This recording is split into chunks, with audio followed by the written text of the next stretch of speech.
Okay.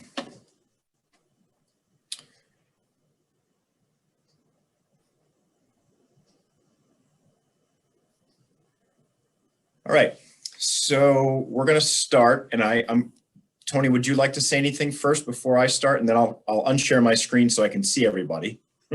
Yeah, thanks, Chris. This is Tony Luisi. I am the Acting Regional Director for DEC Region 4. I've met many of you in person, some others at the December meeting, and I'm looking forward to meeting the rest of you in terms of my new role as the Commissioner's designee on this board. And I just wanted to express my enthusiasm for being a part of this group and to emphasize that I'm always available to any of you for any questions or any way that the DEC regional office can be of any assistance. So I'm looking forward to doing a lot more one-on-one and getting to know all of you. So that's all. Thanks, Chris. Great. Thank you, Tony. So I'm going to do introductions for the meeting. So with us, we have, let's see if I can get everybody here. I'm missing. Okay. We have Nancy Pearson, citizen representative. We have Supervisor Peter Barber, supervisor of the town of Gilliland. We have Supervisor Paula Mahan with the town of Colony, Mike Tangler with the planning department. We have Brad Glass, the city's director of planning, representing the city of Albany. John Brust, citizen member. Harvey Alexander, citizen member. Diana Carter. Hi, Diana. Thanks for joining us with State Parks. Jessica Otney Mahar. Good morning, Jessica, representing the Nature Conservancy. And did I get everybody? Am I missing anyone? I think so. We're just waiting for. I'll try to do that at the next meeting, Chris. Okay. Well, the challenge accepted. The only person I would look for is Mike McLaughlin. Wendy, could you see if Mike is in the waiting? If you could add him as a panelist. He's not there now, but I'll add him if I see him. Okay, that sounds good. Let's go back to sharing our screen. So. Chris, I was thinking moving to the minutes. Yep, that sounds good. Okay. Let's see. The minutes from last meeting were included in the board packets. Does anyone have any comments on the meeting minutes from December of 2020?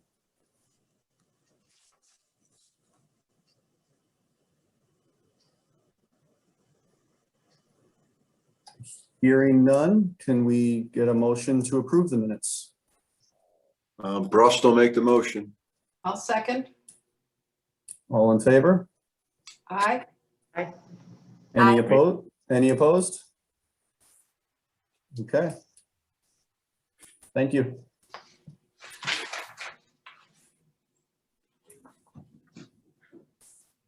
All right. Chris, anything more on the minutes, or should we move to public comments? Public comments would be great. Great. Are there any comments from the public?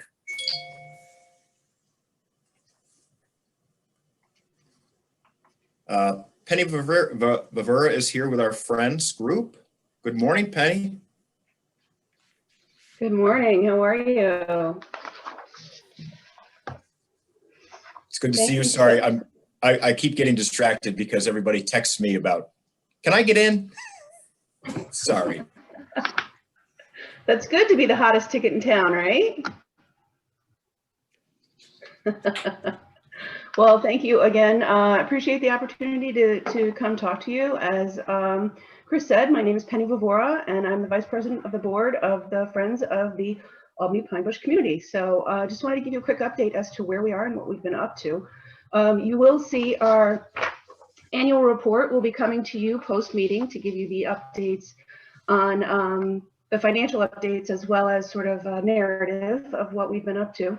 Obviously, 2020 was a tough year, and we tried to step up as much as possible to help remind folks Our mission is to provide the commission with the support and opportunities for the public to participate in activities that contribute to the stewardship and appreciation of the unique natural communities found in the Pine Bush.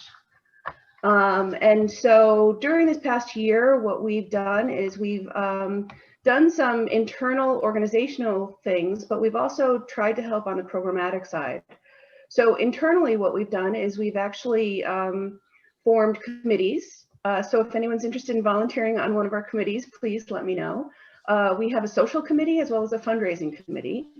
And we feel like that those two are going to help us maximize our outreach to all of our neighbors and the greater community, as well as help programmatic outreach. So we've been doing a monthly social hour, I guess, and that the range of programs has been really interesting. Everything from slideshows of past travel, hopefully to be soon new travel, but past travel, as well as we had a trivia night. We had our first book club meeting in February when we all read The Overstory. If you have read it, if you haven't read it, opinions were divided, so I encourage you to put it on your book list. But again, it's been a great opportunity for us to be able to reach out to our members as well as the Pine Bush community. One of the other things that we've been doing is consistently helping on the program side. One of the things that we've wanted to do is to make sure that the commission has a flexibility. So when education needed to move to virtual programming, we were able to buy the equipment needed to live stream from within the preserve, which is an awesome way to be able to reach teachers in classrooms in a very easy way. Also, we were able to help with snowpack monitoring equipment as well as programs. So we helped sponsor the Discover the Night virtual program that we had, as well as the Pine Bush Perspectives, now in our 7th year, if you can believe that. So we were able to co-sponsor that. So we have a lot going on, and we certainly welcome any new faces to our gatherings, virtual gatherings.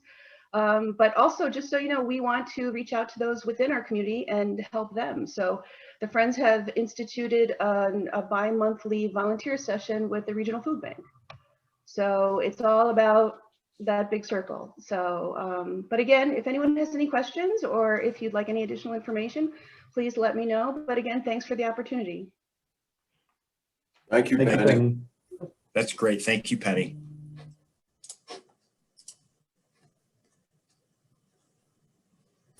Any other comments from the public before we move on to the next agenda item?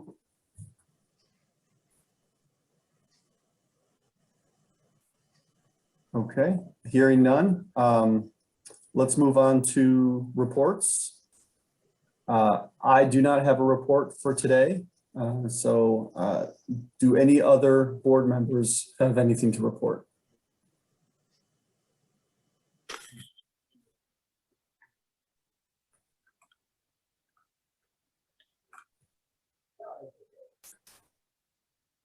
Hearing none, I'll turn it over to you, Chris.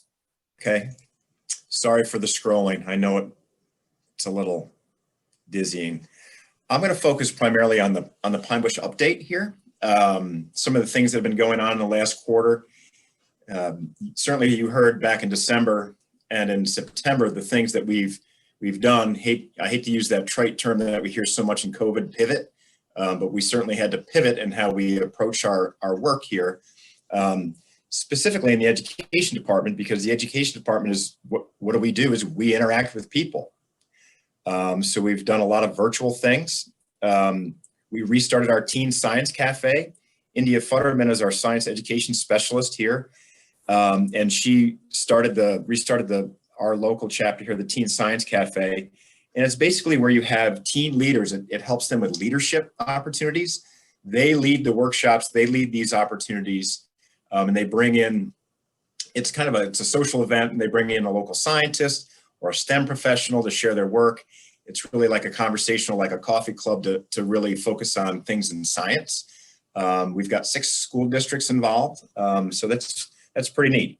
So the idea is this is virtual now, and hopefully as we move forward, it'll go back to being an in-person event. School programs, Penny mentioned in her update from the Friends of the Pine Bush community, They purchased equipment for us that specifically, it's a tripod, it's an iPad, microphone, headset, all these things that our educators, primarily Jackie Citronetti, our lead educator, has taken on to use for school programs. So we conduct school programs here inside the center and out in the field in the preserve, all virtually. And you can see just in this update alone, in the last quarter, we have reached over 600 students through these programs. And the thank you notes and the responses that we get from the classes they're both encouraging and they're funny. You know, when you get thank you notes from fifth graders, they're a lot of fun. So some of the other things we have going on, I'll focus on the Discovery Center. So when COVID numbers started to rise again, when we were seeing as they were recognized as post-holiday surges, a lot of places were either shutting down or reducing their capacity. So our Discovery Center, is open Thursday through Sunday with a limited attendance of 20. So we knocked it back to 10, following suit with other peers. And now that things have reduced again, we're back at the 20 visitor maximum. We have never reached 20 at a time. We've gotten close. So hopefully that number of 20 will start to increase as our peers start to increase in the future. So we'll be working on that. Some of the other things, you never hear about some of the real important stuff that happens. We obviously run a pretty big facility here. Blake Etchison is our Discovery Center manager. One of the things that we've had problems with for a number of years is we get voltage spikes. Our power goes out, we get voltage spikes, and things that are sensitive like servers and computers, they don't like that. And there's multiple other things that don't like that.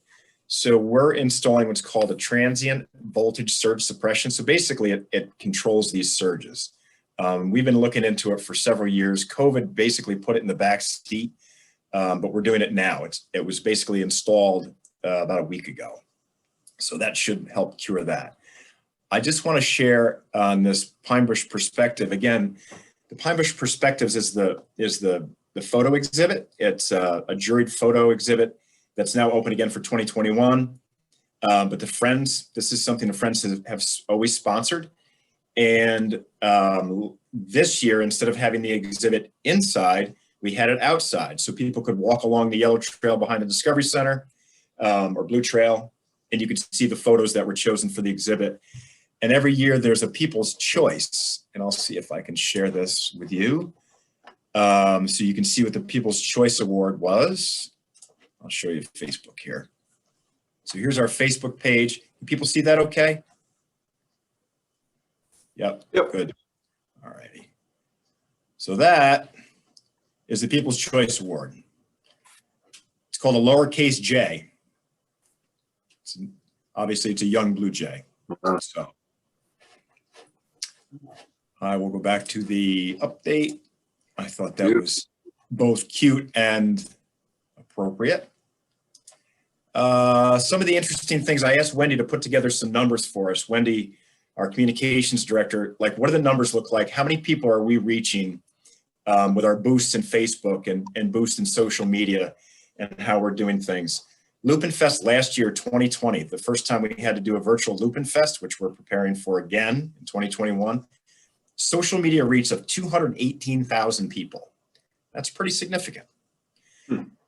Discover the Night. There's another program always supported by the Friends. This year it was virtual. We had over 2,500 visits to the webpage. It was a specific site that we set up with all these activities over a 4-week period. Social reach of more than 31,000 people. Coming up in our presentation, we're going to hear from Sarah Poggi Decker. She's going to show us the videos from the Current Kids Film Festival, which we saw last year, if you remember. Social media reach of 26,000, nearly 27,000 people. Here's the virtual open event for the photo exhibit. With that story walk when we placed it outside and the online exhibit, social media reach of 40,000. Pretty neat. Those are numbers that I was curious to learn about, and I think it's good to share.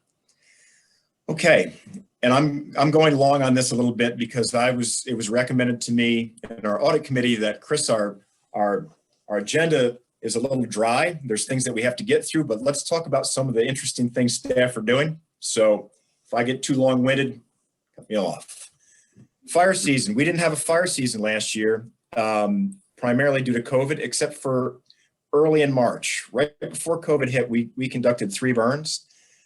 This year, we're gearing up to get back into our burn season. Tyler Briggs, our fire manager, has had a number of meetings with fire managers across the state and the federal agencies, but working really close with DEC, with the Rangers in the central office and locally in the regional office to gear up for our season this year. There were 7,000 postcards. I'll show you what that looks like. This postcard, this was mailed to about over 7,000 neighbors in the Pine Bush. These go out every year. It's basically a notification that prescribed burns are going to happen in your area. And if you have questions or you'd like to be put on a call list, let us know. So we do that. And here we're doing the annual refresher. It's basically the annual wildland fire refresher for people who participate in prescribed burns and wildland wildfires. That same training, it's hosted by the region, DEC region, and we do it here. Tyler Briggs works with the Rangers. And we host it here. It's virtual except for the fitness test and the fire shelter deployment. That's going to happen right in the beginning of April. And then finally, in stewardship, a couple of things. We have restored, our funding was tight in the beginning with COVID. We didn't know what our funding was going to look like coming through the EPF. But fortunately, Tyler Briggs, Neil Gifford secured another grant from the federal government through the Forest Service called the Wildland Risk Reduction Grant. We've received that a number of years in a row. That helped move us forward to work on habitat restoration for nearly 60 acres. That closed the yellow trail when I point out my window here behind the Discovery Center. That's one of the most popular trails in the preserve. The contractor worked pretty expeditiously under Joel, and we got it open yesterday. So that's especially important for the spring. I mean, we got a lot of people in the winter, but it's going to be even more so in the spring. And then finally, the Barron's House. That's where our field complex is, our field operations complex. We have barns. That's where all the equipment is stored. We have a house that we use to house seasonal employees. We are actually going to be hiring seasonal employees again this year. We did not last year due to COVID and questions about funding. Funding looks solid this year, so we're moving forward, but we're not going to be using the house. We're not prepared to have people live in a house under COVID. So we're taking the opportunity to do some upgrades to it, clean it up, put some new flooring in, patch the walls, etc. So with that, I will stop and go back to the agenda. All right. Thank you very much, Chris. Yeah. Chris, quick question. The planned burn units, are these places that have already been burned and already under more aggressive management, or are these fresh sites, so to speak? These are both, John. So these are areas that have been previously burned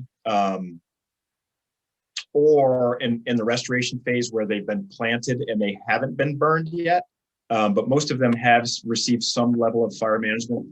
And we're actually looking at maybe April 10th, I think. No, wait a second. April 10th was the planter beds here in the Discovery Center. We were actually looking at early next week as a potential to burn out here in Carter Barrens East to the east of the Discovery Center. Some sites that were mowed and burned in 2017. So we're trying to keep these on a rotation schedule. Overall acreage, I'm not sure what we have prepared. There's a little under 600 prepared, if that sounds right. To help. And we try to do 300 a year? Is that the goal? Well, the goal always was, the way it's been set up in the management plan was so the overall goal used to be 2,000 fire manageable acres. So 2,000 acres that are under active fire management on a 10-year rotation, burning 200 acres a year. You know, that's how it was set up, you know, from a scientific and numerical standpoint. The reality is you need to, you really probably need to burn more than that. You know, that one year we really burned quite a few acres. Actually, the 2 years before COVID. Yeah, I recall. And anything over 200 is a monumental task, and a solid success, primarily because of where we are. Yep, okay. All right, thank you. Sure. People have any other questions for me? Thank you for, and I apologize for scrolling here. People have any other questions for any of that report or any of the staff maybe? Chris, I can also, if you run into any problems with that new electrical protection system, our electrical engineers are dealing with the same problems at all the facilities that we either help maintain or design. So if you run into any problems, just let me know and I can have one of our lead engineers, electrical guys, take a look at it. That's great. Thanks, John. I appreciate that. Actually, just out of curiosity, not to spend time on this too much, but since your buildings are nearby where we are, do you have power outages often? Yes, we have power outages more here than than our house in Schoharie County. Yeah. You know, which is remarkable. Yes, indeed. Yeah, but we're finding the grid is not, we always hear about the vulnerability of our electrical grid. Those stories are not exaggerated. Yeah, I've come to learn that. Yep. Okay. Tony, do you want me to just move right into the technical committee? Quick Yeah, that'd be update? great. Okay. I didn't have Neil do a report for this meeting because there is no update. You usually get a physical or a hard copy provided in your packet with what's going on or at least some updates on projects in the preserve development projects. There's nothing substantial or significant as far as changes on any of the projects that are out there from the December meeting. So I figured I would just update on that. There's the one project that we were involved in with Cross Gates. You've heard it's been a lot of information in the news about it. There's a Costco project, and then there was a lawsuit. There have been appeals filed for that, and I think we said that in the December meeting that the expectation was that was going to the appellate division, and that's where it stands. And I don't believe there's anything new on that. So, Thanks, Chris. thank you. I think we can turn it over to Lisa at this point. Thank you, Tony. Good morning, everybody. How are you? Scroll Good down. to see everybody. Okay, so first, there we go. Statement of financial activities. I'll preface these reports by saying most of our underages we're under in revenue and expenses, really due to COVID. We did not hire seasonal staff this year. We closed the Discovery Center. So utilities are down. We didn't travel. We didn't go to outside trainings. So I'll just preface both of these because revenue came in at 78% and expenses at 75%. And that's pretty much the whole theme over this financial report. So I'll go right into it. On the revenue side, dues and contributions are $4,000 over budget. This is due to our Trustco contributions. Our quarterly Trustco came in a little bit higher than we budgeted. Government grants and contracts is at 75% of budget, and this is directly related to the expenses below. This is our DEC revenue, and it's reimbursement, expense reimbursement grant. So as our expenses are down, our revenue is also down. Mitigation fees are over budget by $31,000, and this is due to increased tonnage from the landfill over our budget. Lease revenue is on budget for the year, and other revenue is $19,000 lower than budget. This is due to the closure of the Discovery Center, and this is both in merchandise sales and program fees. So total revenue came in at 78% of budget through the month of January. Any questions on revenue? So on to expenses. Personnel and fringe are $277,000 under budget. This is again due to not hiring seasonal staff. We had 2 full-time vacancies and we did not receive our MC raises, so they are all budgeted. We will be significantly under for the year on this, about $400,000 over in both benefits and salaries. Travel and training is under, again, due to COVID, we did not travel, and most of our trainings were Zoom. Contractual is $83,000 under budget, and this is due to some projects that weren't completed due to our closure, some maintenance that was not done due to our closure. This will end up a little bit under budget, but we're catching up this quarter. Communications is at 42% of budget. This will end up, again, a little bit under budget, and this is where our events are, our marketing and promotion. We didn't really do any outside activities due to COVID. Occupancy is at 38% of budget. This is repairs, utilities, and due to our closure, our utilities were down, and this is our line item we hold for any repairs that we have. So we didn't have too many repairs this year. That will also be under budget. Supplies and equipment. This is at 38% of budget. This will catch up as well. We're spending quite a bit of money right now, stacking up on supplies and PPE equipment. So we didn't burn. So our PPE equipment was down a little bit. We're gearing up for this year. So this will increase. And other expenses, we're under budget. And this is our marketing and promotion, insurance line, gift shop purchases. We did not restock inventory due to our closure. So this will be a little bit under. So total expenses came in at 75% of budget. And overall, both our revenue and our expenses came in under budget. So I did this a little bit different this time so I could show you what our net income statement or profit and loss statement, our operating cash would look like. And also I put, we booked our OPEB service cost, our New York State retirement non-cash piece, our depreciation, and our net gain on investments. So if we look at the 87,211, our income statement would state that on our audit. This is the number you would see. So our cash flow, taking out our capital expenditures of 2,900, would give us our cash flow operating of 84,000. Now, which is great. Now you're going to see our non-cash expenses, which makes it look like we have a loss. This is our OPEB service cost, our New York State non-cash piece depreciation, and our investments. So the net change in net position, our gain and loss is what you would see at the end of the year on our audit, and the excess deficiencies revenue over expenditures is our Paris report. So this ties into all the budgets and reporting that we have all year. And I thought you would want to see this because the operating piece is the 87 and the 84,000. But you will see on the audit numbers in brackets, but it's a non-cash piece. So any questions on that? Lisa, I'm just going to jump in quick and say that Paris, there's that 5-year Paris budget that we look at, and that we saw that at the December meeting. We thought it was good. Lisa made this recommendation and the audit committee agreed that going forward, we're going to start to show these numbers so they tie right back into that 5-year budget. So on your income statement going forward, you'll have those service costs, the depreciation and all that there, just on one sheet for convenience. Thanks, Lisa. You're welcome.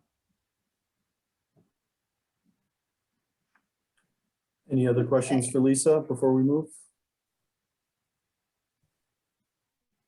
Okay. Okay, statement of net assets. There's a couple big changes on here. We'll get through that. Cash decreased slightly. This is just due, we had increased spending in January and February, and we will have it in March, so that will go down a bit. Grants receivable increased $138,000. This is due to money owed from DEC. This also increased in February. We haven't received our payment for third quarter, but we received great news last night about 5 o'clock that we could expect that pretty soon. They're working on that right now. Accounts receivable decreased $9,000. This is due to mitigation fees for Colony that have been paid. Inventory remained pretty much the same. Prepaid expenses decreased $34,000. This is due to the timing from March to April of last year. And you will see a prepaid, you'll see this every March. So on our March report and our audit, you will see prepaid expenses increase. And this is just due to expenses that are paid in March, or actually things that occur next year in April through next March. Investments had a gain of, on here, $911,000. The true gain was $996,000, and we transferred $85,000 to land. So great performance on all three funds.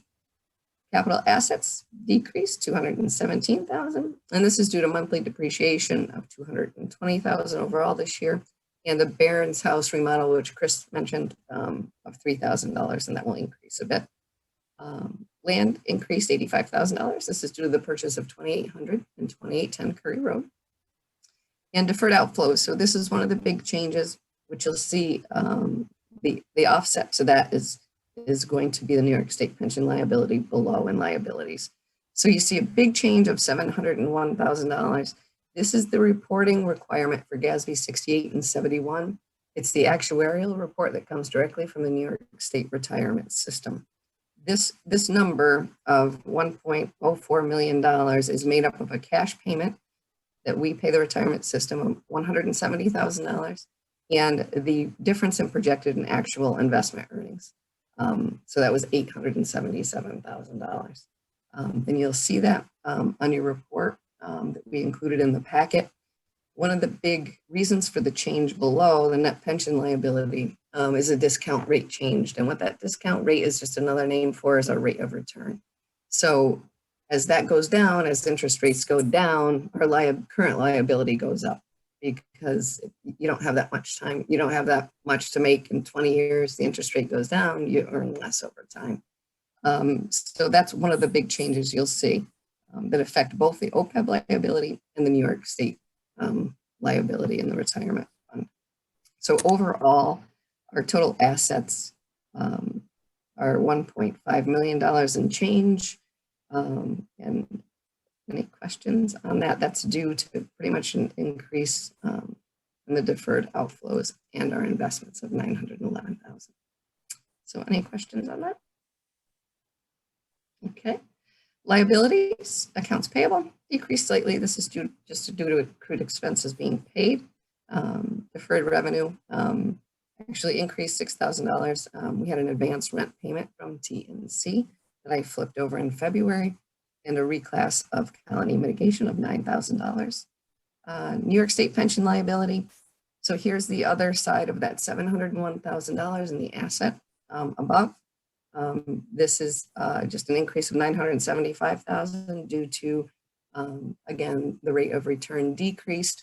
And there's also one other figure that's key on this report, and it's at the very top of the report, the GASB 68 report, and that's our employee allocation percentage. That actually increased. So this is the percentage of the total liability of the New York State Retirement Fund. So $26 billion. Our rate increased slightly, and that slight increase in rate increases liability quite a bit, as you can see here. OPEB liability, this increased $813,000. Again, this is an actuarial calculation run through the actuarial firm of Milliman. The discount rate, again, decreased almost 0.94%. So this sensitivity of the 1% fluctuation can mean $1 million one way or the other.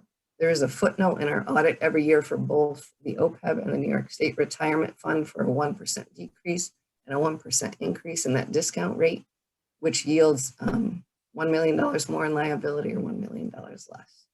So both the OPEB and the New York State Pension Fund had a decrease in the rate of return. So total liabilities increased $1.8 million due to both the New York State Pension Plan and the OPEB liability. Net assets, investments in capital assets and land decreased $132,000. This is just due to depreciation expense of $220 and the purchase of land of $85, which increased it, and Barron's house remodel of $3,000. Reserved assets decreased $9,000. And this is due to the colony mitigation that we reserved, had payment on, and we had the work done. So we took that out. Unreserved assets decreased $81,000, giving us a total decrease in net assets of $223,000. This will tie back to your statement of revenues. that I just showed you with the numbers below of that negative 223,000, which is second line from the bottom. So that will show you our total change for the year. Any questions on that? Okay. On to investments, which is a great report. Thank you, Brian. So our reserve fund through the month of January gained 141,000. Our Discovery Center endowment was up 24%. Our endowment was up 25%, gained 798,000. Our money market, our OPEB reserve gained 30,000. So we have a total gain of 996,000 with a transfer out of 84,000 gives us a $911,000 gain. Any questions? And we had a great February too, by the way.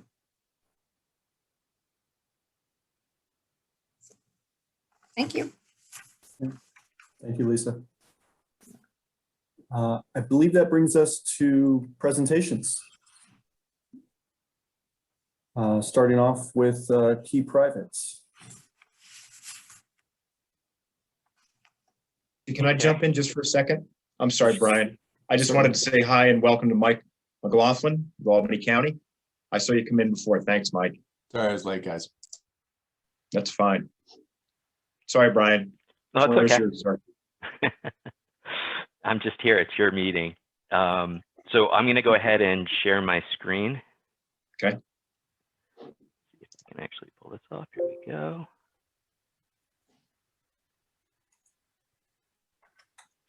Share. Can everybody see the presentation? Yes. Yes. Okay, great. And then, Chris, just to be mindful of time, what should I kind of target time-wise? You can probably run through this. Can you do it in 15 minutes or so? Oh, 20? easily. I mean, I can do it in 10, 15, 20, just Do it. Well, you know what? Do it in 10 because you can hit the highlights in each of the 4 accounts and then go through the summary at the end. Okay, perfect. Perfect. Thank you. And then Okay. people can ask questions. Yeah, absolutely. If there's any questions, please jump in. Don't be scared to talk over me or stop me in my tracks. But I'm going to start right here. Oop. If it wants to move, there we go. So this is a high-level overview of the endowment portfolio. Target, you can see in the upper right-hand corner, it says balanced objective. That's just fancy way of saying it's a targeted 50% equity, 50% fixed income portfolio. As you can see, as the end of January, it was running about 2% cash, 54% equities, and about 44% fixed income. Total balance of just shy of $4 million. And then a little deeper peek into the portfolio. Again, you see the 54% equities. You start to see the breakdown of investments underlying that. You know, pretty much right, a little bit on target, but a little bit above target, but of 50, call it 60% US large cap versus kind of a 59% benchmark allocation. Mid caps, 5.6%, small cap portfolio, 6.2%, international and developed, 18.8%, emerging markets, 9.5%.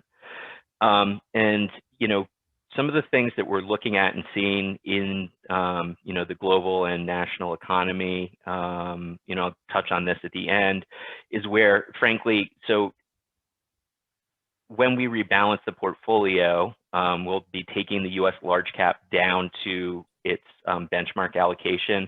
Frankly, the reason it was a little bit above here was just due to some outperformance, which is a good thing in the portfolio. But by and large, we're focusing on slightly overweighting equities as a whole, but within the equity portfolio, overweighting US small caps and emerging market equities. And I'll touch on the reasons for that at the end of the presentation. But the themes in this portfolio will be pretty much the same across the board in each of the portfolios that contains equities. And then this is a trace of the portfolio over time. You can see in 2017, beginning with a little bit less than $3 million. You can see net transfers in and out, clearly depicted fees and expenses of this particular portfolio. Income, dividends, capital gains distributions. So these are just inflows from the investments into the portfolio. Other changes in market value are really unrealized gains and losses due to market movements of the instruments in the portfolio for an ending market value as of the end of January of, again, just a little bit less than $4 million. All right. So performance-wise, you can see, so the one-year performance of this total account was 11.34%. Really some good outperformance in the equity portfolio, 20.13% versus the benchmark of 18.1%. And a little bit of underperformance in the fixed income portfolio, 4.5% versus 4.65%. And then, you know, there's various reasons for this, but underperformance in our blended benchmark of basically 1%. And frankly, I'll say I'm running into this in a lot of our portfolios, and it really kind of boils down to the way our blended benchmark is calculated, which can cut both ways on the upside and downside, especially in over a one-year period, in that our blended benchmark is rebalanced daily to the benchmark. So again, a benchmark here is 50%, 50%. Every single day, depending on what happens in the market, the benchmark's reweighted to 50%. Whereas when we manage your portfolio, it's pretty much, depending on market movements, at minimum a quarterly rebalance, and you know, in extreme movements, probably more like a monthly rebalance of the portfolio. And when I dug deep into it, frankly, it's that difference in calculation was the difference between the performance between our blended benchmark and the actual performance of the portfolio. Because intuitively, when you look across, if equities is outperforming by 2%, and you know, fixed income is just slightly underneath its fixed income benchmark, it took me a while to wrap my head around how that could be possible, but frankly, that was the rationale for it. And you know, if you look below in the 3-year and the 5-year performance, again, the portfolio overall is outperforming the blended benchmark in each of those scenarios. All right, I'm going to move on to the next portfolio.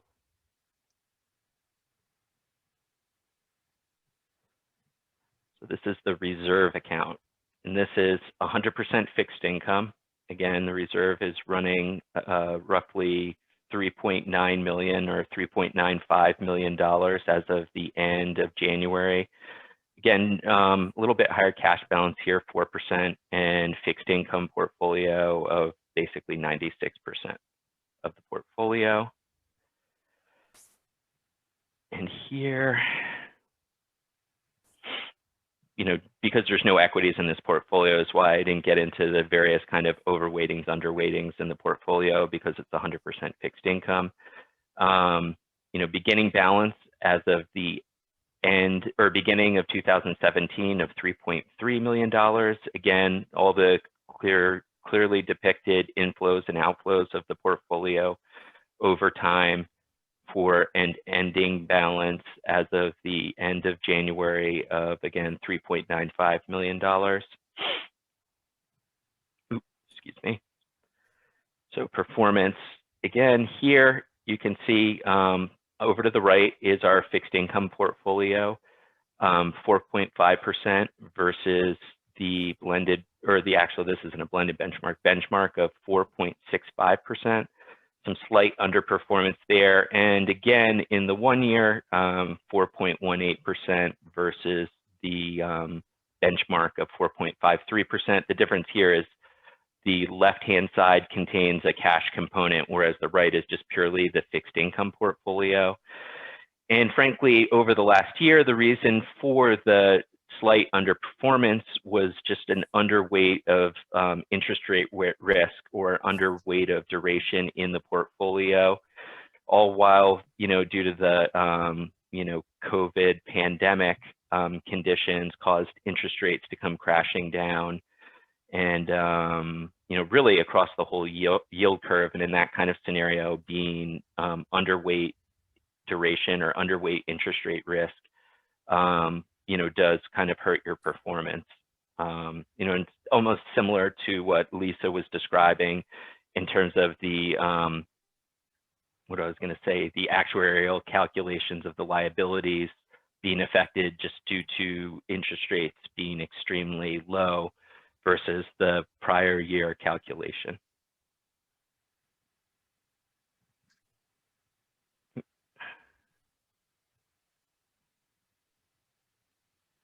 Sorry, it skipped all the way back to the beginning on me.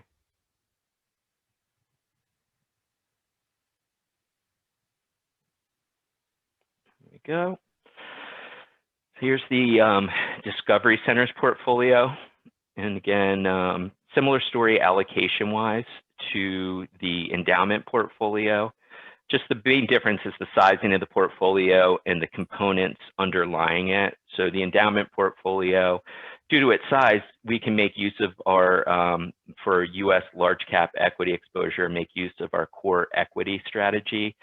It's just not feasible for a portfolio of the size of the Discovery Centers, dedicated portfolio. So we use a blend of exchange traded funds and mutual funds to comprise the equity component. That's the main difference in terms of the nuts and the bolts of it. But you can see allocation wise here, pretty much the same story across the board in terms of allocation. The main difference is you can see US large cap is here pretty much on target with the benchmark allocation versus in the endowment portfolio where I alluded just due to some, again, it's a good story, but outperformance of that US large cap portfolio and it not being rebalanced at the time of the snapshot is why it was a little bit higher in US large cap equities than this portfolio. Again, trace of the portfolio over time, 2017, beginning market value of roughly $98,000, tracing through to the end of January, portfolio value of $134,000.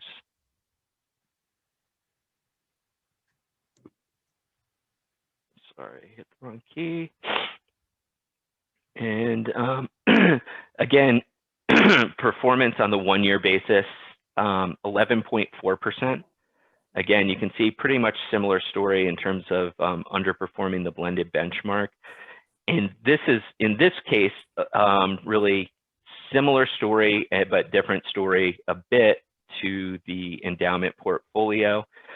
In this case, just due to the composition of the equity portfolio within it, and basically this does not use the core equity strategy, we slightly underperformed our equity benchmark in this case. Whereas in this portfolio, again, slightly different fixed income composition, it actually outperformed on the fixed income side. So it was really two things. It was the equity underperformance here, coupled with the effect of what I was describing as the daily rebalancing of the blended benchmark portfolio is why you kind of see the underperformance here out to the left versus our benchmark. But, overall performance of 11.4% was actually really pretty good, in my opinion. And last but not least is the OPEB portfolio. Again, 100% fixed income portfolio, 98% fixed income, 2% cash. Again, initial funding in 2019, $500,000, and then traced through over time in 2020, a contribution of $133,000. Just recently, another contribution of $136,000 and ending market value of roughly $798,000 as of the end of January. And again, this is a pretty new portfolio, but you can see 1-year performance of the portfolio, 4.6% versus 4.53%. And I apologize for the NA off to the right there where you see fixed income performance, NA. That is actually caused by just a slight glitch in the system just due to the return of the portfolio being 0% in the month of January, and it kind of just threw our reporting system off. But you can see clearly depicted over to the left, the overall portfolio performance is 4.6% versus a blended benchmark of 4.53%.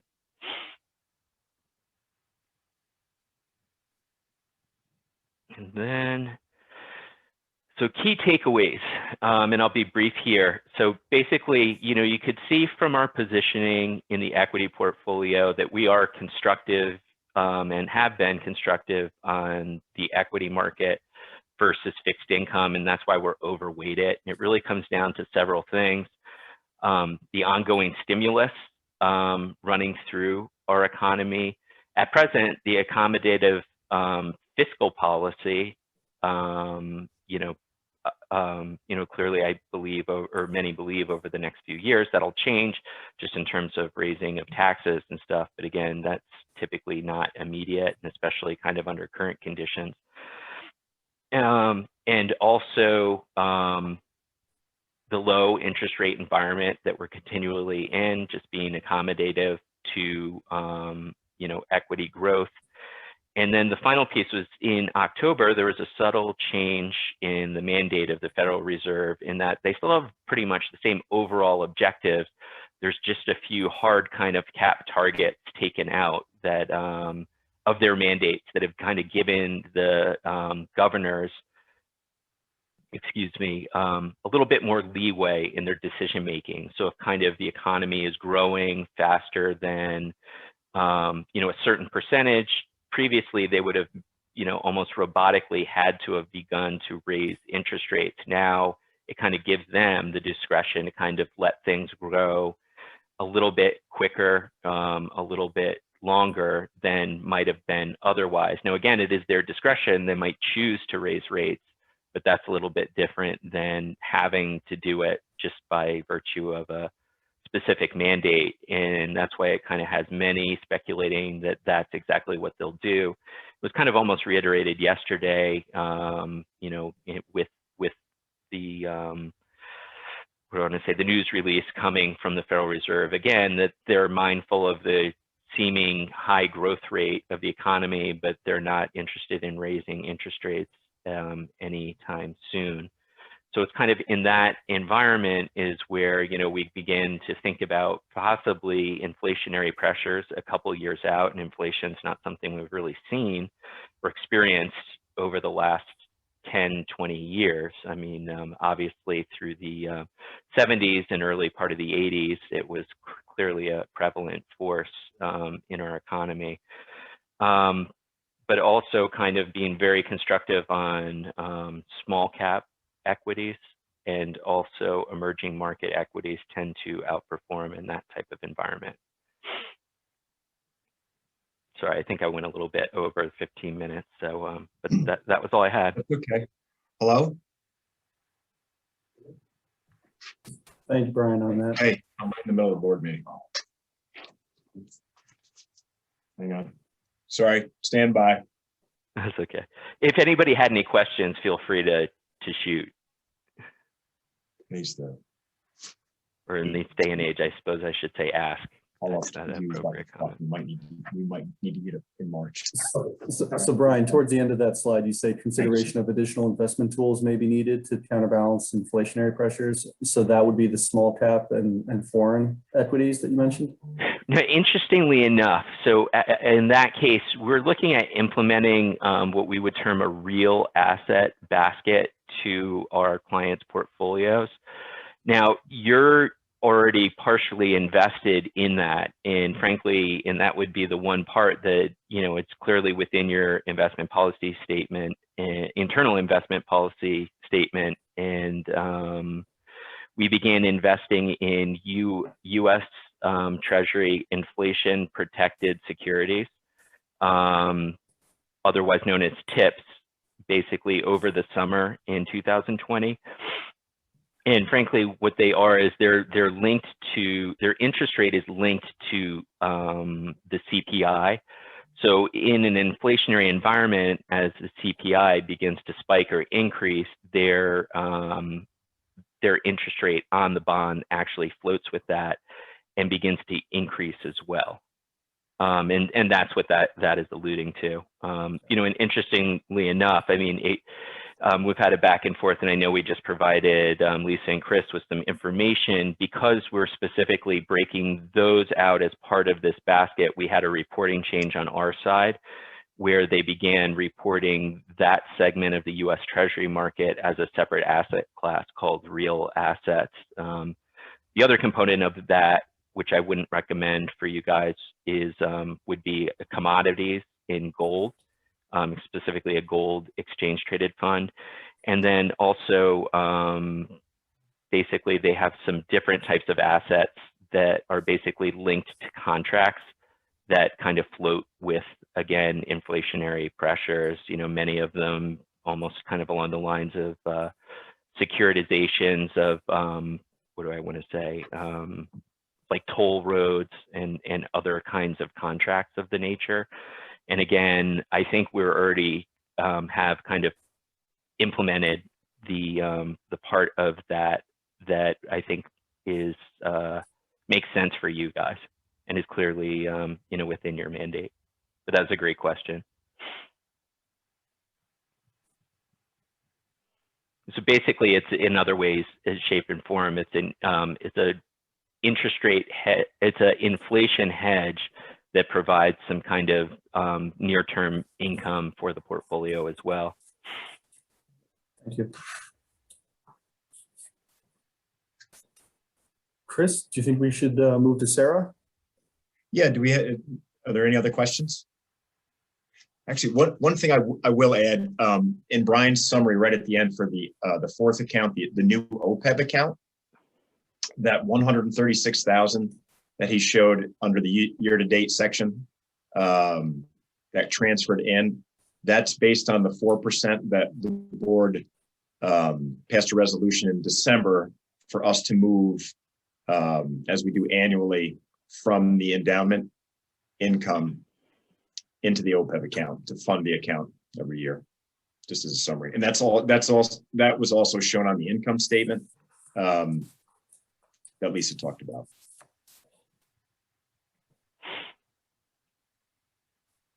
Okay.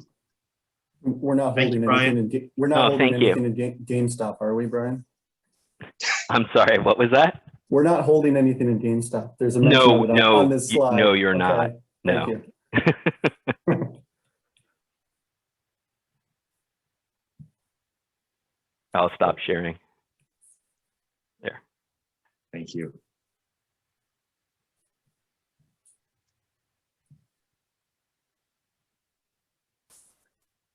So unless there are any other questions, I think we'll turn it over to Sarah. All right. Good morning, everybody. I'm Sarah. I'm the Education Program Manager here at the Pine Bush, and we're going to completely shift gears and talk about the Karner Kids Film Festival. As Chris mentioned earlier, this was our second year. I'll give you kind of a brief overview of the project, and then I'm going to actually play the short films for you so you can see what came out of the project. So this targets filmmakers between the ages of 10 and 17. One of the challenges of this project is, of course, that age group tends to be very busy, but they make really amazing films, and they're already pretty comfortable with the technology, which is nice. So sort of the parameters for this project are that the films have to be 5 minutes or less. They have to be original creations, and they have to feature the Pine Bush. But other than that, we kind of give them creative license to do sort of documentary style or stop motion, animation, anything that they can come up with, as long as it's featuring the pine bush and they create it themselves. All of our participants this year, oddly enough, happened to be in 6th grade. I can't really explain that, but that's who entered the film festival. As we've said before, this project, like others, had to pivot. In the past, we had an in-person festival, but this year we had to do a virtual festival. So before I play the videos, I'm gonna share my screen to show you what it looked like on our website. Let's see here.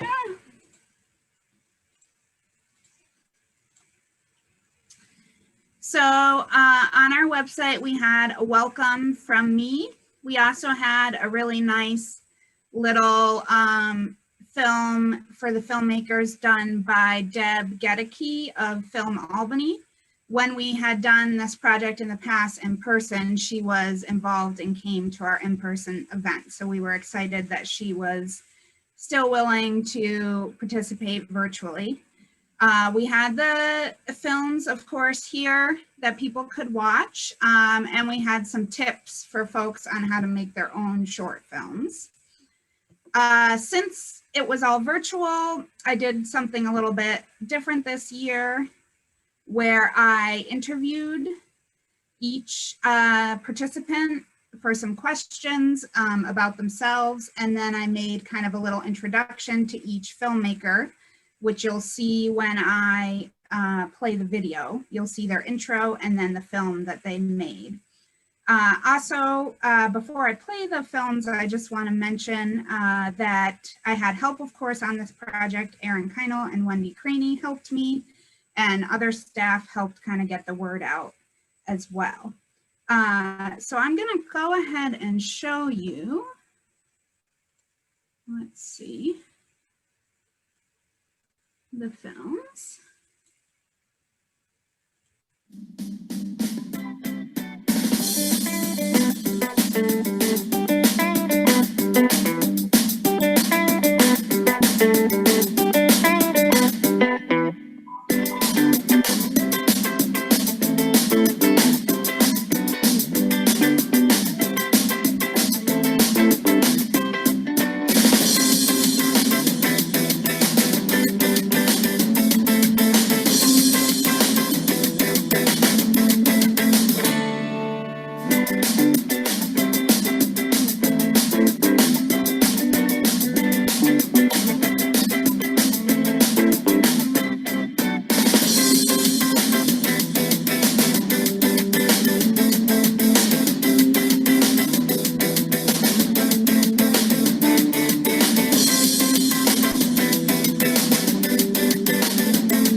Welcome to The Pine Bush, an educational film by Anna Lowry.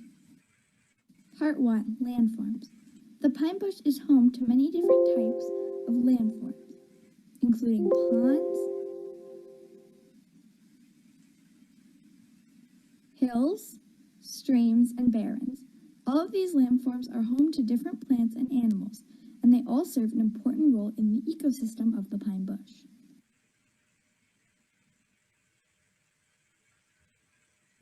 Part 2, Conservation. The pine bush has many plants and animals, as well as breathtaking natural experiences, and the staff take many steps to ensure that the next generation will be able to experience them. First of all, they periodically do controlled burns where they start fires that are contained to a certain area. This helps to clear away dead plants and allows new plants to grow. The pine bush also uses certain substances that are harmful to different invasive plants, which are plants that don't belong in the pine bush. This helps keep the invasive plant populations under control. Part 3. The Discovery Center. The Pine Bush is a huge park, but the main area is home to the Discovery Center. There, you can learn more about conservation, plants, and animals. Unfortunately, due to COVID-19, the Discovery Center is only open limited hours, so we weren't able to get any inside footage. Part 4. The Pine Bush at Night. The Pine Bush is beautiful whenever you visit. However, at night, the sunset is especially brilliant. You can also see some more animals at night. Just make sure to take the right safety precautions.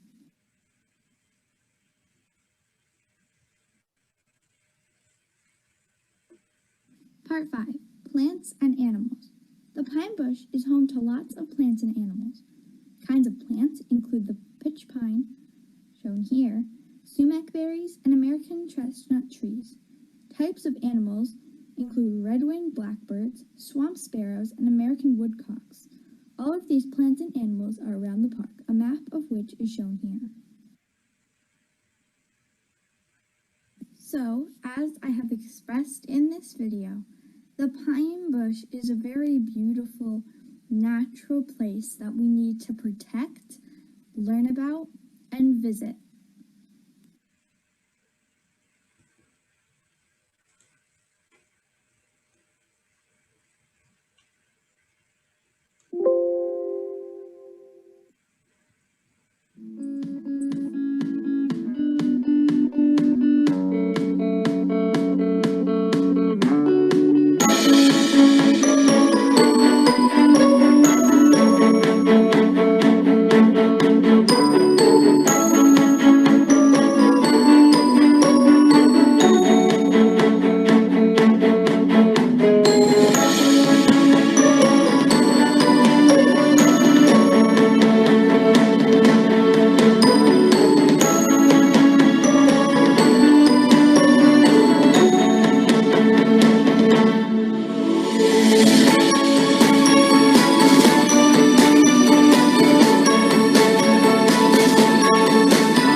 to be visiting the Albany Pine Bush, and today I'm going to tell you a few facts about it.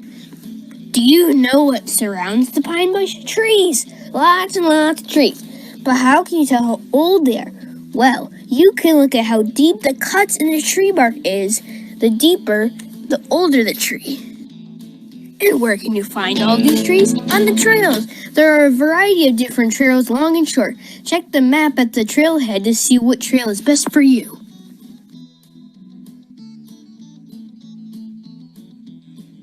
When you walk on these trails, you may notice berries. These are one of the prime food sources for the many different animals that live in the pine bush. For more cool facts about the Albany Pine Bush Preserve, visit the Discovery Center where there are all sorts of fun things to do. And that's about it for the video today. Why don't you go yourself to the pine bush and see what kinds of cool things you'll discover. See you next time.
So those were the films. I hope you picked up that even the Lego character was wearing a mask. So they adjusted to the times. I'm happy to take questions if there are any. This year they were all pretty factual films. I don't know if you remember from last year, there were some kind of more fantasy type movies. So this year they were all pretty fact-based. How many years has this been going on? This is only the second time that we've done it. And we're gearing up for the next time. So we're gonna try again and hopefully we'll get some more entries. the last one, the fourth one by Evelyn, she indicated that her mom works for the Pine Bush. That's Wendy Craney's daughter, who's hiding behind her screen, and she's making sure everything works here for us. Thank you, Wendy. Yeah, and a couple of the students mentioned they started making films in the pandemic, so we may have a whole new generation of filmmakers that came out of this pandemic. We'll see. Good. That's all I have. Thank you, Sarah. great, Sarah. Thank you. Hey, Chris, I'm struck by the fact that no matter how young you are or how old you are, it's always good to start out by thanking mom. That's right. It's good practice right there. Thank you, Mr. I Bros. will also thank my mom. Yep.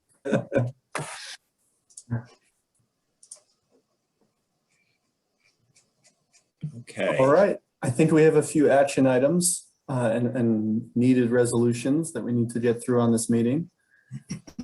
So for the first one, we are conducting our annual review of our purchasing and procurement guidelines. Chris, am I correct that no changes are being proposed to those guidelines compared to what we had for last year? That's correct. And this was the audit committee.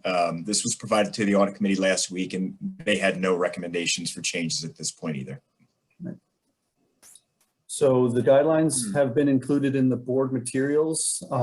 Does anyone have any comments or questions on those guidelines?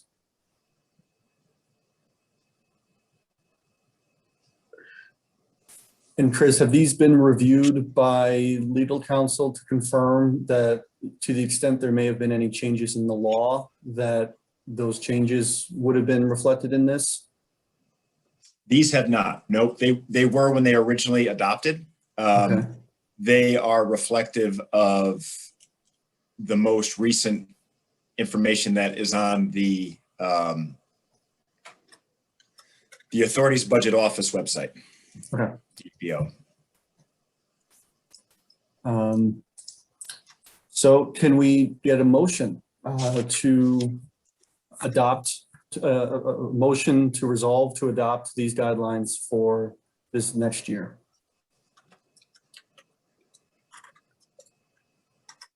I'll make a motion to adopt them. And Bruss will second them? Okay. All in favor? Aye. Any opposed? Motion carries.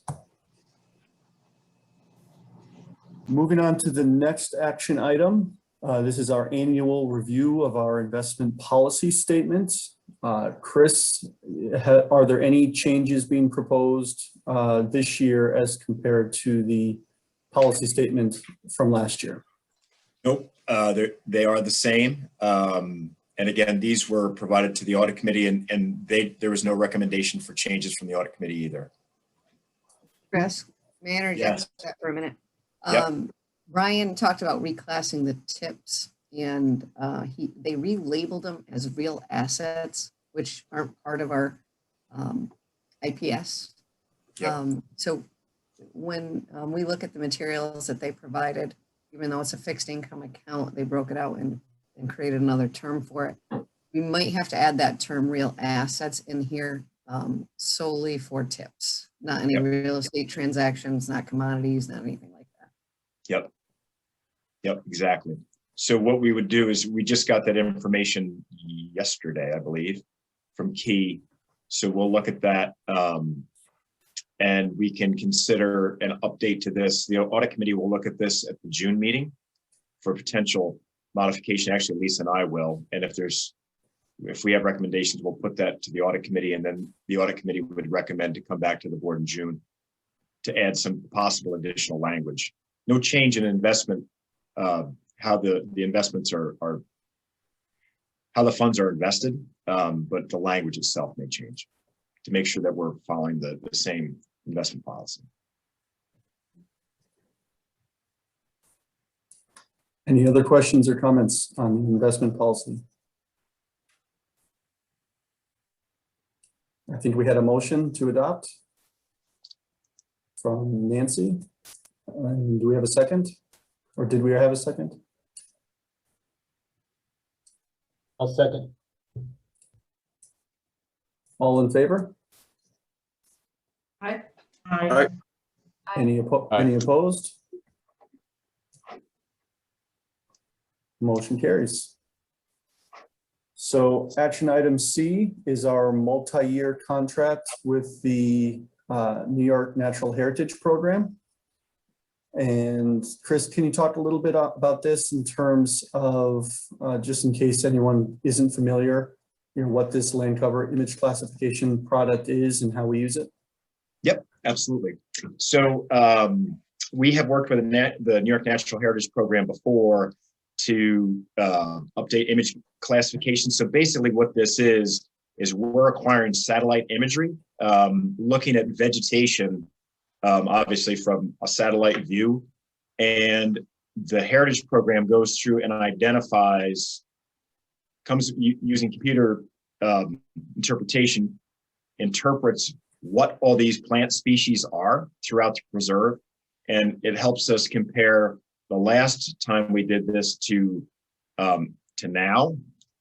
So you can see changes in habitat. And it's basically how we measure our success or lack thereof of habitat restoration and moving the needle forward on managing habitat. And who owns the rights to that imagery after it's created? We do. Okay.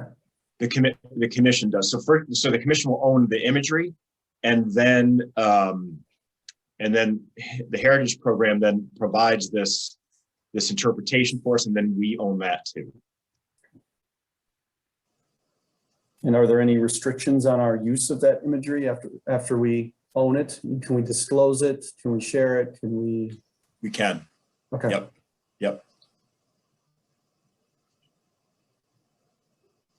And this would be subject to standard terms and conditions that are in the board materials, correct?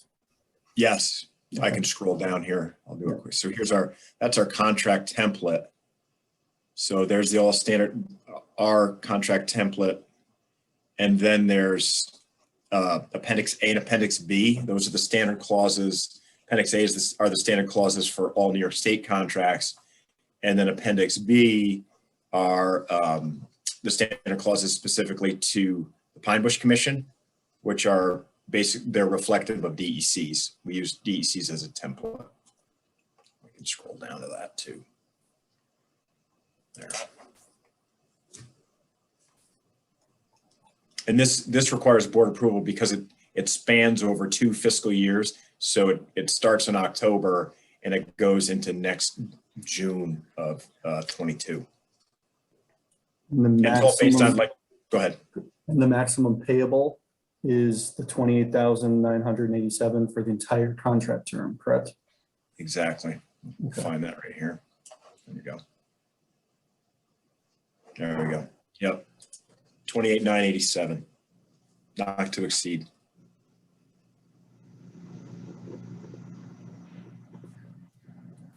So it's a quarterly invoicing for services rendered, and it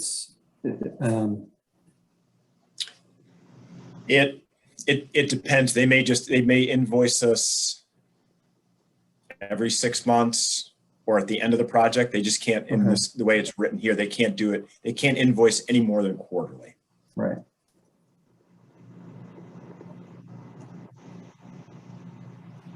Are there any other questions or comments on this multi-year contract?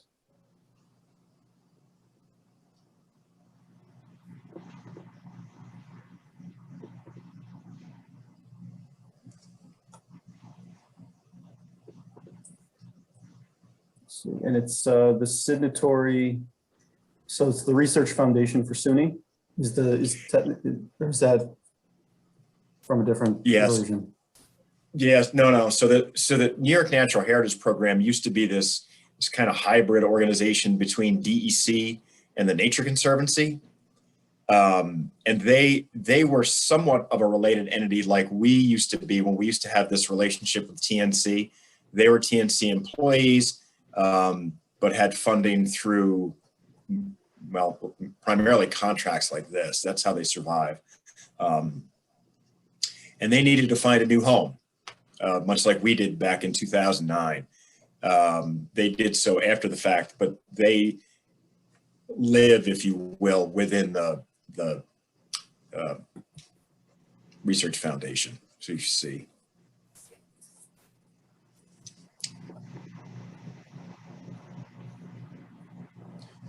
Okay, can we get a motion to resolve to approve this contract? I'll make that motion. I'll second it. All in favor? Aye. Aye. Any opposed?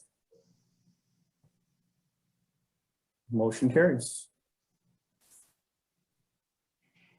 And our fourth and final action item on the agenda, at least, is the adoption of a new electronic signature policy. Chris, am I correct that currently we do not have an electronic signature policy, so this is brand new?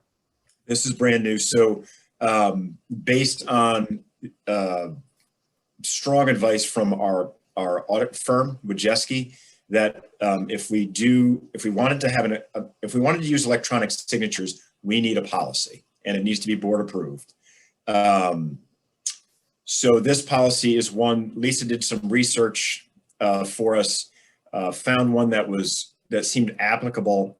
We modified it, and it's based on the New York State Information Technology Services requirements. And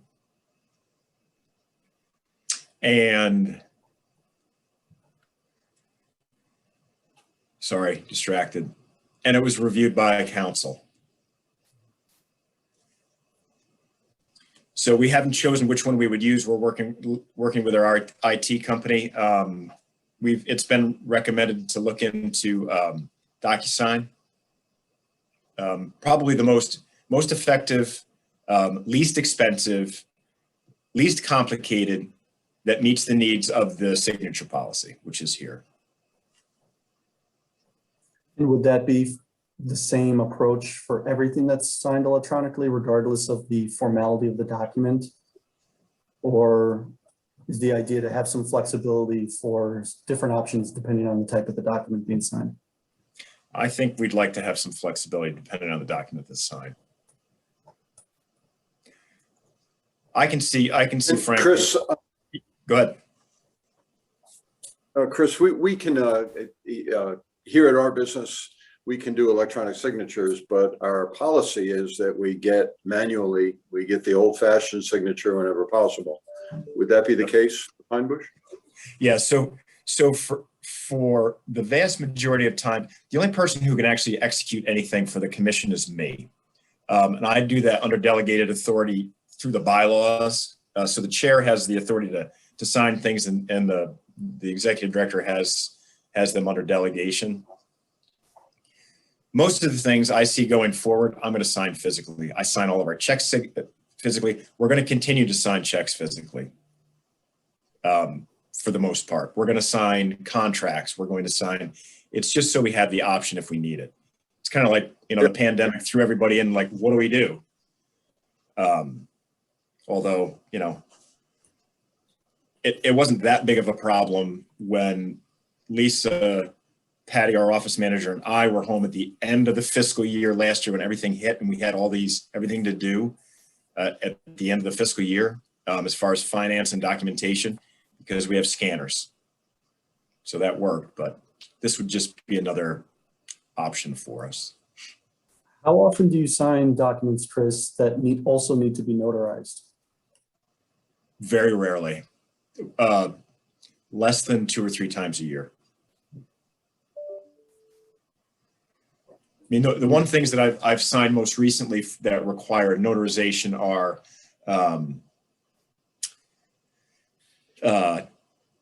application for tax exemption for properties. So we closed on 2800 and 2810 Kings Road in June of 2020.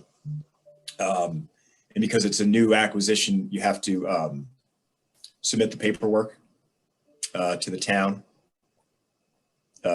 assessor for consideration, and that has to be notarized. Otherwise, not very often. One suggestion that I've used is when something's being signed electronically, you include a short provision in the document that says this document may be executed electronically and in counterparts, and that electronic signatures shall be deemed originals. I think that's important sometimes dealing with some certain types of contracts. So that your counterparty in the future, there's something in writing that says everyone is in agreement that this electronic signature shall be deemed an original. So you don't have to worry in 5 years, 10 years, how to track down the ink signature. Yep. Do you think that should be added to this policy or on within the document in the signature line? Yeah, it's more important to be in the document itself than in the policy. All right. So can you provide me with that specific language? That sounds Sure. very, very attorney-esque. I can certainly do that. Yeah. That'd be great. Thanks, Tony. Yep. Are there any other questions or comments on the new proposed electronic signature policy?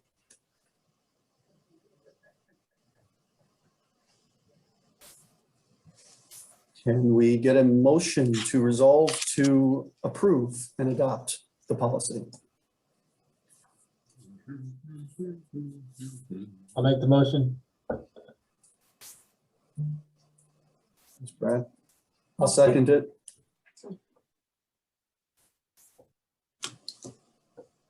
All in favor? Aye. Aye. Any opposed? Motion carries. And I believe that is the end of our action items, which brings us ahead of schedule to other business. Chris, or any other members of the board, is there any other business or new business to discuss? See if anybody else has anything. I don't have anything specifically. My one comment would be, is following up from the conversation that we had in the audit committee last Friday, is my expectation is our meeting in June would be Zoom, but perhaps September, maybe in person and or a hybrid. That's more or less a wishful statement. So let's hope for that. Well, now that public-facing government and public employees are eligible for the vaccine, maybe precautions will allow for some hybrid or in-person meetings later this year. Ideally. Okay. But as of now, I think we'll plan for June 17th to be via Zoom, correct? Yeah. As of now at least. Yeah. Yep. One thing that I will say, I'll get rid of the agenda so we can see one another, is just following up from Penny Vavura's report from the Friends of the Pine Bush community. They sent me a copy of that annual report, and I think she said that I had that and would follow up after this meeting later today or tomorrow morning. I'll send the board that so you have that copy.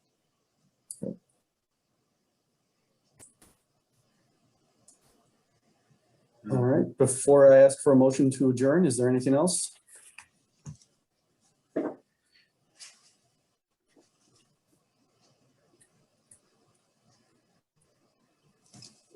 Can I get a motion to adjourn? And I'll make that motion.